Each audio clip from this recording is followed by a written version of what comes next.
Et bonjour tout le monde, je suis très heureux de vous retrouver sur ma chaîne Steph Oliver. Donc je vais vous faire une vidéo donc sur le Canada. La dernière vidéo que j'ai faite sur le Canada, c'était concernant malheureusement sur la pauvreté et l'augmentation de la misère qu'il y a actuellement au Canada, où d'ailleurs j'ai eu un très grand succès et j'ai eu pas mal de commentaires concernant cette vidéo.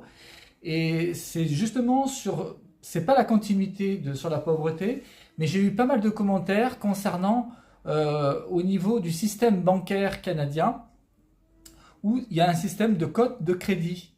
Donc c'est sur ce sujet-là que je vais faire donc une vidéo. Donc je vais parler en même temps concernant le système des impôts au Canada, et aussi en deuxième partie, je vais parler du système bancaire canadien, comment il fonctionne. Je l'ai trouvé assez complexe, contrairement ici chez nous en France. Nous allons faire ce sujet donc concernant la fiscalité et le fonctionnement bancaire au Canada. Voilà le thème de la vidéo sur le Canada. Donc, nous allons commencer donc sur le fonctionnement fiscal du Canada. Donc, il y a trois systèmes d'impôts au Canada.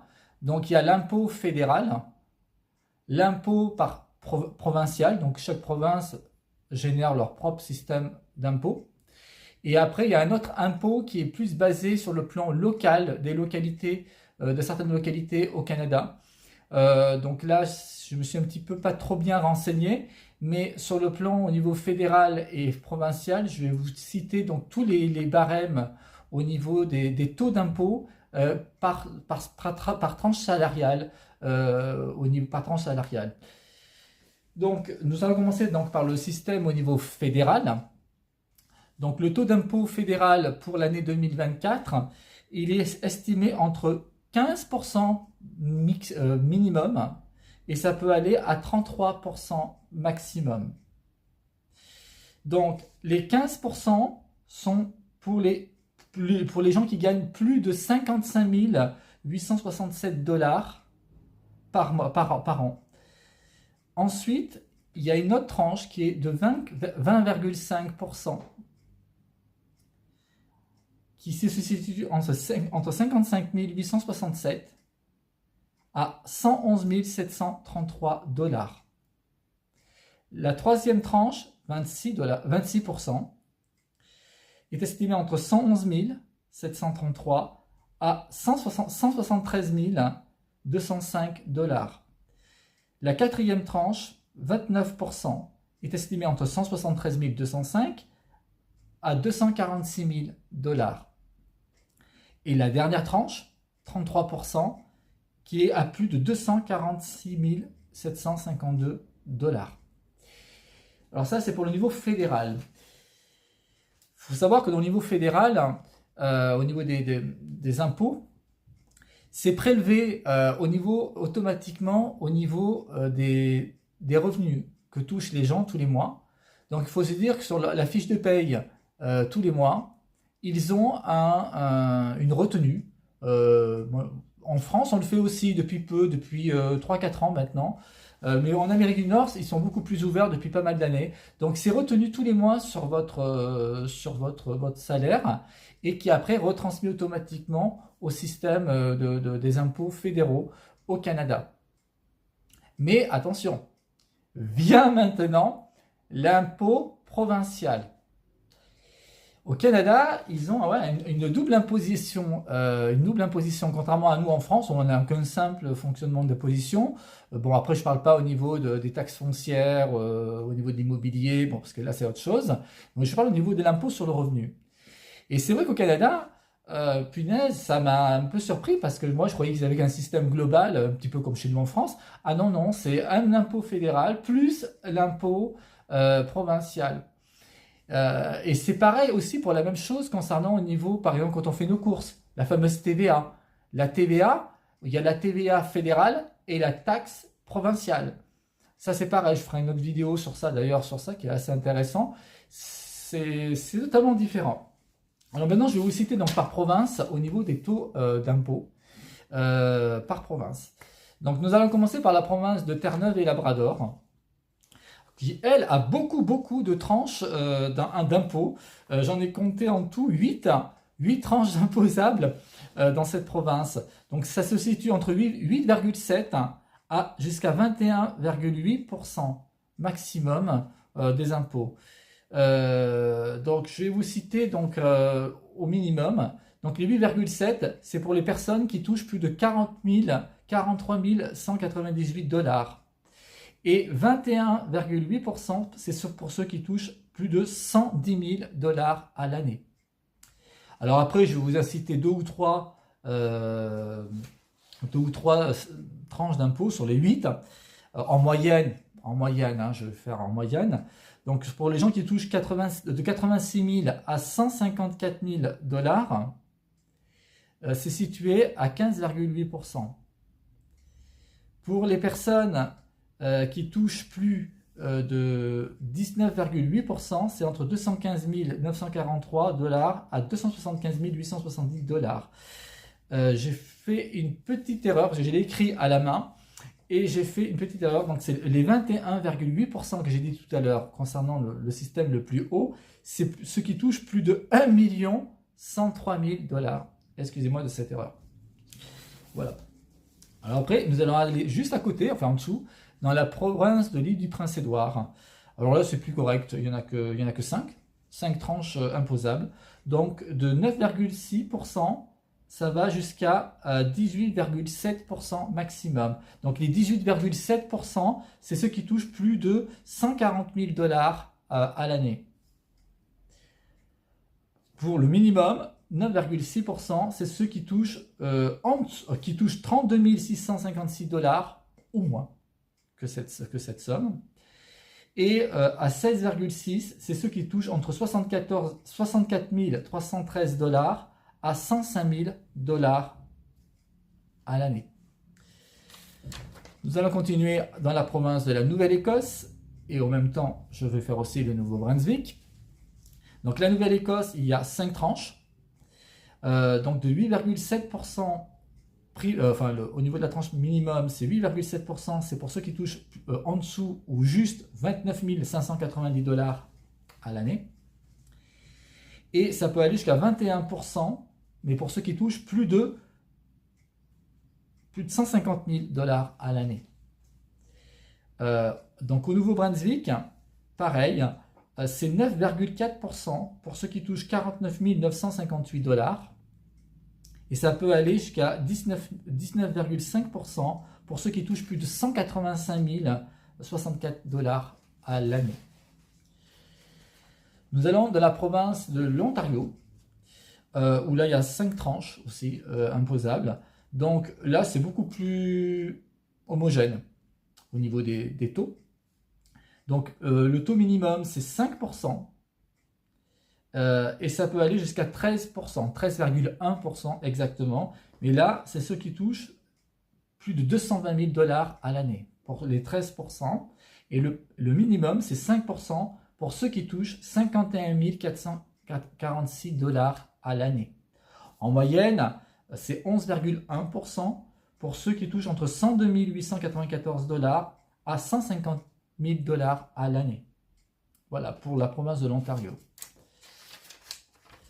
Ensuite, nous avons la province du Manitoba. Donc là, elle n'a que 3 tranches, elle. 10,8% minimum et ça peut aller à 17,4%. Donc je trouve que là, c'est assez correct au niveau des impôts. Donc minimum, les 10,8%, c'est ceux qui touchent 47 000 dollars à l'année, moins de 47 000 dollars, où on peut être imposable. Et 17,4%, c'est pour ceux qui touchent plus de 100 000 dollars à l'année. Voilà. La province donc de la Saskatchewan, pareil, 3 tranches aussi. Donc 10,5% minimum, et ça peut aller à 14,5%. Donc là, c'est un petit peu moins qu'au Manitoba. Et là, c'est assez intéressant au Saskatchewan parce que pour ceux qui touchent 14,5%, donc c'est le maximum, c'est pour ceux qui touchent au-delà de 148 000 dollars à l'année. Et le minimum en Saskatchewan pour être imposable, c'est 52 057 dollars à l'année. Donc je trouve que c'est, bon voilà, pour le strict minimum, c'est un petit peu plus élevé qu'au Manitoba, mais pour le maximum, c'est beaucoup plus intéressant côté Saskatchewan.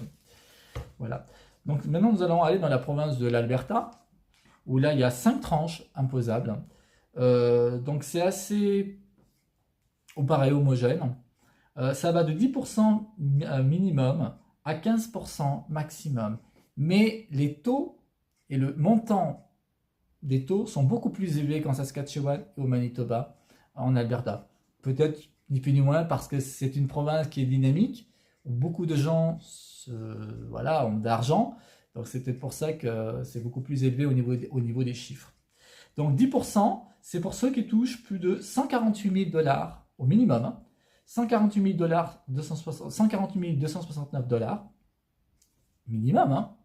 Et le maximum, le taux est à 15%, et c'est pour ceux qui touchent plus de 355 000 $ à l'année.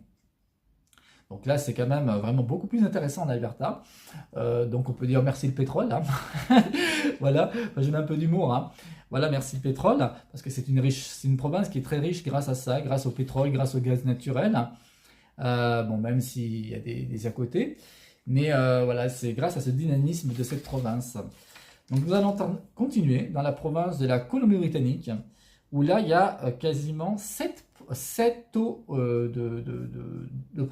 7 taux imposables. Donc le strict minimum, c'est 5%, et ça peut aller à 20,5% maximum. Bon, les 20,5%, c'est pour ceux qui touchent plus de 252 000 $ à l'année. Et le strict minimum, c'est ceux qui touchent entre 47 937 $ ou moins que ce taux, que ce montant. En moyenne, c'est estimé entre 12% et 14%. Donc c'est pour les personnes qui touchent entre 110 000 à 133 000 $ à l'année. Et pour les 14%, c'est pour ceux qui touchent entre 133 000 à 181 732 $ à l'année. Ensuite, nous allons dans le territoire du Yukon, que là, c'est par 5 tranches, mais qui sont en étroite collaboration aussi avec le fédéral. Donc c'est un petit peu plus aussi, c'est autre chose, il y a un fonctionnement un peu plus compliqué. Donc le taux minimum est à 6,4%, et ça peut aller à 15% pour ceux qui touchent plus de 50 000 $ à l'année. Plus de 500 000 $ à l'année. Et le strict minimum, c'est 55 867 $ à l'année pour 6% imposable. Et en moyenne, il faut compter 10% pour les gens qui touchent entre 111 000 à 173 000 $ à l'année. Voilà. Ensuite, nous allons dans le territoire du Nord-Ouest. Donc là, il y a 4 tranches. Donc c'est estimé à 5,9%, et ça peut aller à 14,5% grand maximum. Donc pour ceux qui touchent au-delà de 164 525 $, au-delà de 164 525 $ à l'année. Et le strict minimum, c'est 50 597 $ à l'année.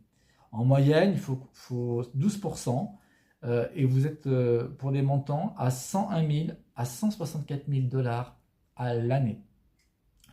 Et nous allons terminer donc avec le Nunavut. Donc là, il y a 4 tranches. Donc c'est 4%, c'est faible le taux. Et ça peut aller jusqu'à 11% maximum pour les personnes qui touchent plus de 173 205 $. Et le strict minimum, c'est 53 268 $ à l'année. Donc c'est imposable à 4%. Alors j'ai oublié, excusez-moi pour la province du Québec, parce qu'apparemment j'ai vu que c'était un autre contexte un peu différent avec Québec. J'ai essayé de regarder par le système des impôts à Québec, mais j'ai eu du mal à trouver sur ce sujet-là au niveau des impôts à Québec. Mais je vais essayer un peu plus de faire des recherches. Bon, je l'ai fait un petit peu à la va-vite, hein, je l'avoue, ces recherches, mais je vais me renseigner sur les impôts au Québec. Mais je sais que personnellement, Québec est l'une des provinces au Canada qui a un taux imposable assez élevé. Mais je vais un peu plus me renseigner sur cette province, et je ferai un système de vidéos sur l'impôt au Québec, pas qu'au Canada, mais là au Québec, une vidéo que sur le Québec concernant ça, et voilà, au niveau des banques qui sont. Mais enfin, les banques, là, je vais en parler là, par la suite, et je vais parler de certaines banques qui sont basées au Québec.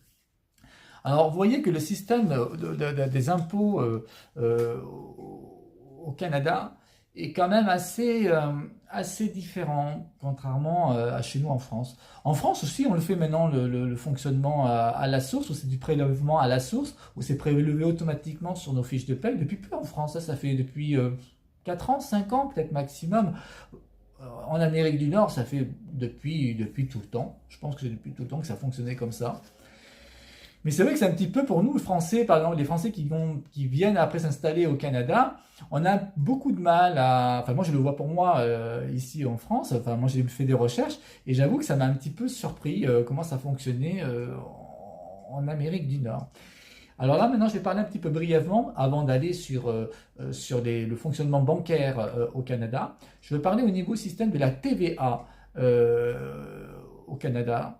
Donc, vous savez qu'au Canada, quand on fait nos courses, supermarché ou quand on va faire dans des magasins de vêtements, enfin peu importe, on ne va pas entrer dans les détails, mais surtout dans les supermarchés. Et ça, c'est une personne que je connais qui était partie au Canada, en touriste, hein. Il m'avait expliqué que, par exemple, que tout ce qui est dans les rayons, quand on va dans les supermarchés, hein, peu importe le magasin, que ce soit Walmart, Sobey dans les provinces maritimes ou Superstore dans les autres provinces, canadiennes, il faut savoir que quand on prend un produit, je sais pas, moi je donne un exemple, une bouteille de coca ou un paquet de gâteaux enfin, peu importe, quand on le prend en rayon, le prix affiché en rayon est hors taxe. Alors qu'en France, chez nous, c'est toute taxe comprise. Au Canada, quand on arrive à la caisse,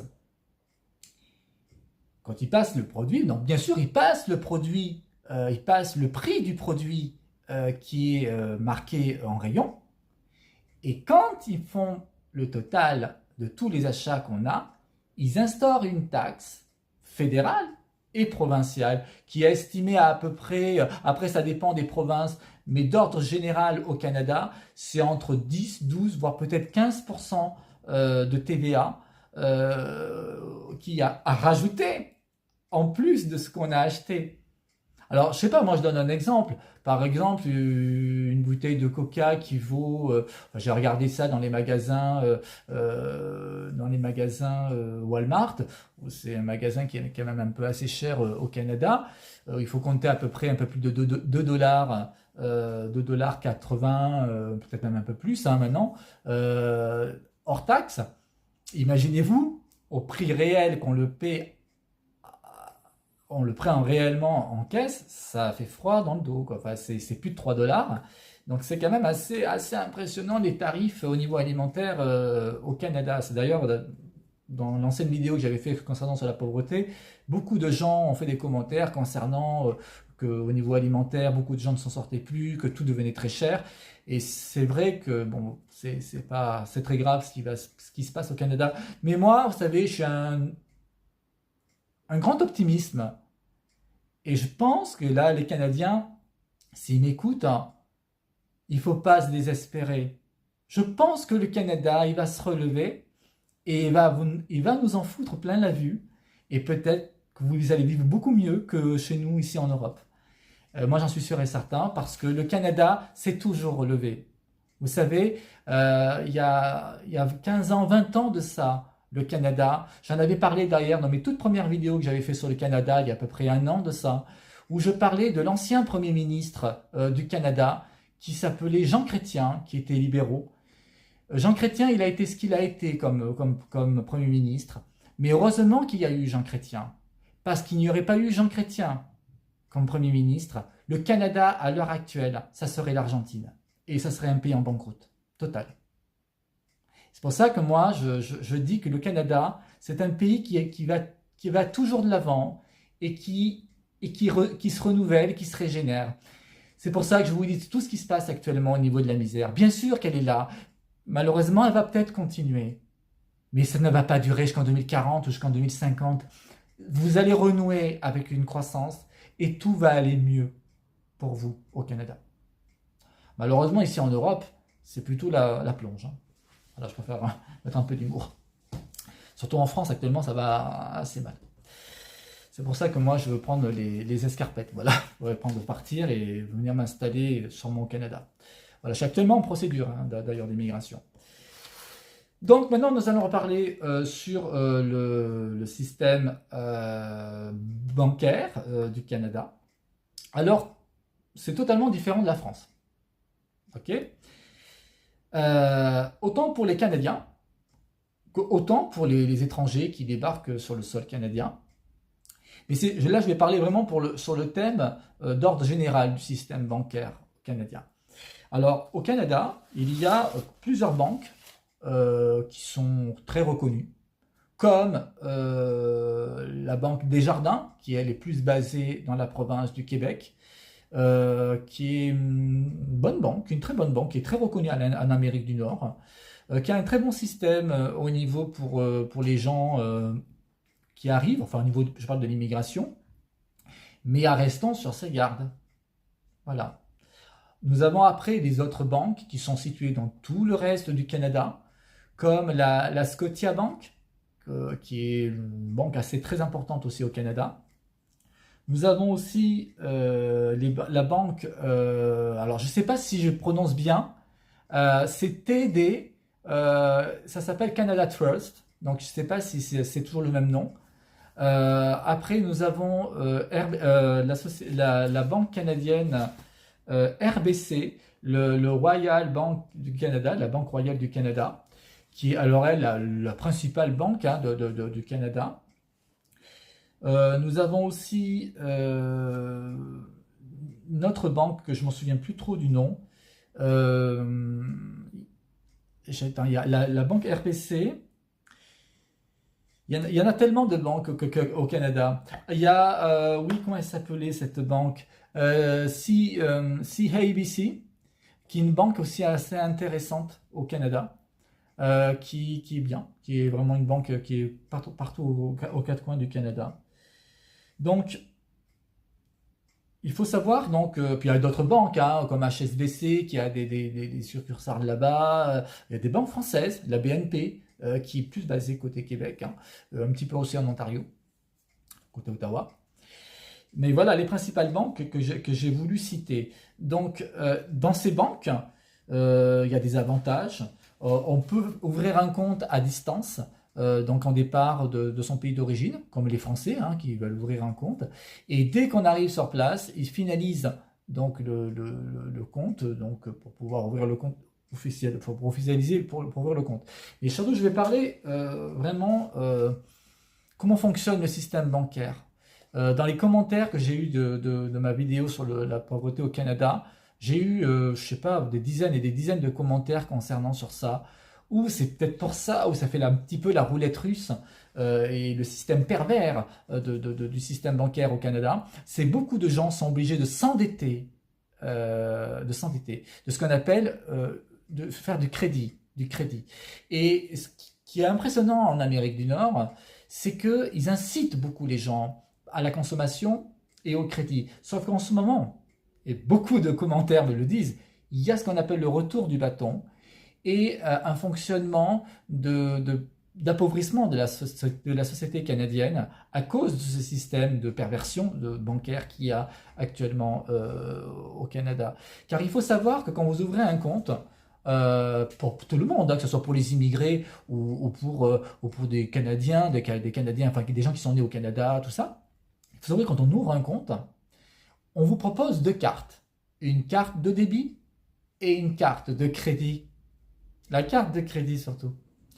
Il faut se dire que cette carte de crédit, elle vous est utilisée essentiellement pour pour payer vos factures, vos loyers, tout ce qui s'ensuit. Mais c'est de l'argent que la banque, alors je suis peut-être un petit peu mal compris, c'est peut-être de l'argent que la banque vous prête et que vous devez rembourser dans le mois votre crédit.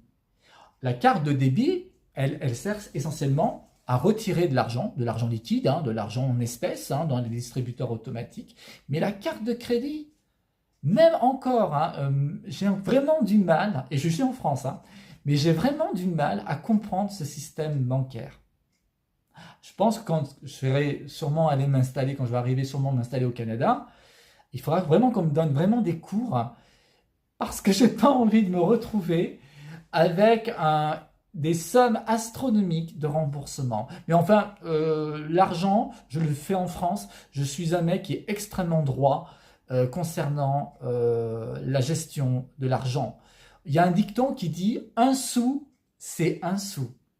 Et un sou dépassé, il faut le rembourser. Moi, je ne vis pas au-dessus de mes moyens. J'ai horreur de ça. La pousser à la consommation, excusez-moi de parler comme ça, mais ça me donne la gerbe. Je consomme, heureusement quand même, je consomme, mais je ne consomme pas à l'excès, comme ce qu'ils font les gens en Amérique du Nord. Je trouve que c'est malsain d'ailleurs de vivre comme ça. Je pense que quand on a un salaire par un travail, on doit payer les principales choses qu'on doit payer, les factures, les loyers, tout ça, bien sûr se nourrir, tout ça. Bien sûr, après, si on veut s'acheter des trucs pour des loisirs ou des trucs comme ça, ce qui est normal, hein, je le fais aussi, hein, mais il ne faut pas aller trop dans l'excès. Et c'est ce qui se passe en Amérique du Nord. Il y a beaucoup de gens qui sont dans l'excès et qui se retrouvent avec du 3 000, 4 000, voire 5 000 $ de crédit sur le dos. Et encore, je dis peut-être le strict minimum, et ils se retrouvent endettés pendant des mois et des mois et des mois, et pour rembourser leur système bancaire, eh bien là, ça fait très mal, et il y a beaucoup de gens qui se retrouvent malheureusement sur le carreau, et qui se retrouvent à la rue. Donc c'est quand même assez grave, le système bancaire canadien. En revanche, il y a quand même des avantages positifs. Quand on ouvre un compte dans une banque canadienne, là je parle pour les immigrés, alors ça c'est un système d'appart, on peut, la banque leur ouvre un compte et leur met de l'argent dessus. Voilà, ni plus ni moins, voilà, parce qu'ils ont choisi cette banque. Et c'est comme ça que ça fonctionne.